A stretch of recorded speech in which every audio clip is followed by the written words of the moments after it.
Medina শরীফের প্রখ্যাত বুজুর্গ মহানবীর ৩৯তম বংশধর শায়খ আল হাবিব আসিম বিন আদি বিন ইয়াহির নর্থ ওয়েস্ট সফর উপলক্ষে প্রেস কনফারেন্স অনুষ্ঠিত হয় ওল্ডহ্যাম দারুল হাদিস লাতিফিয়া নর্থ ওয়েস্টে।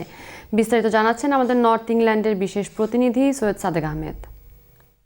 মদিনা শরীফের প্রখ্যাত বুজুর্গ মহানবী হজরত মোহাম্মদ সাল্লাল্লাহু আলাইহি ওয়াসাল্লামের ৩৯তম বংশধর শায়খ আল হাবিব আসিম বিন আদি বিন ইয়াহিয়ার নর্থ ওয়েস্ট সফর উপলক্ষে এক প্রেস কনফারেন্স অনুষ্ঠিত হয় ওল্ডহ্যামস্থ দারুল হাদিস লতিফিয়া নর্থ ওয়েস্টে। শুরুতেই মূল বক্তব্য উপস্থাপন করেন দারুল হাদিস লতিফিয়া নর্থ ওয়েস্টের প্রিন্সিপাল মাওলানা সালমান আহমদ চৌধুরী ফুলতলি।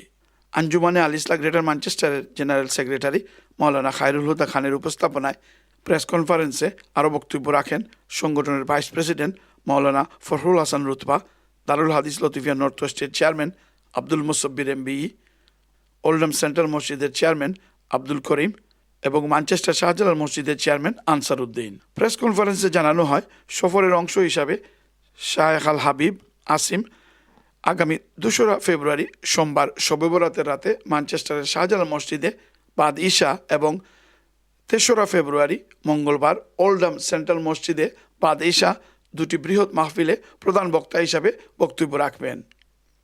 মাহফিল সমূহে বয়ান আরবি ভাষায় প্রদান করা হবে, যার ইংরেজি অনুবাদ ও বাংলা সারসংক্ষেপ থাকবে। তারা বলেন, শায়খ সাঈদ বিন আসিম এর এই দাওয়াতি সফর ইমানি জাগরণ, নবী প্রেম বৃদ্ধি এবং মুসলিম উম্মার ঐক্য সুদৃঢ় করতে গুরুত্বপূর্ণ ভূমিকা রাখবে। আলহামদুলিল্লাহ, আমরা নর্থ ওয়েস্টের মুসলমান কমিউনিটি অত্যন্ত আনন্দিত যে রসুল পাক সাল্লাল্লাহু আলাইহি সাল্লামের ৩৯তম বংশধর হাবিব আসিম আদি ইয়াহিয়া হাফিজাহুল্লাহ তাশরিফ আনছেন।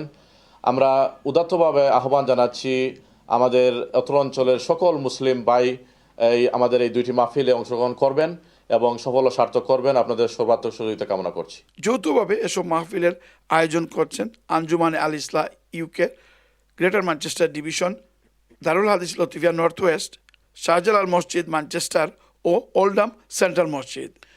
Syed Sadek Ahmad, Channel S News, Oldham Greater Manchester.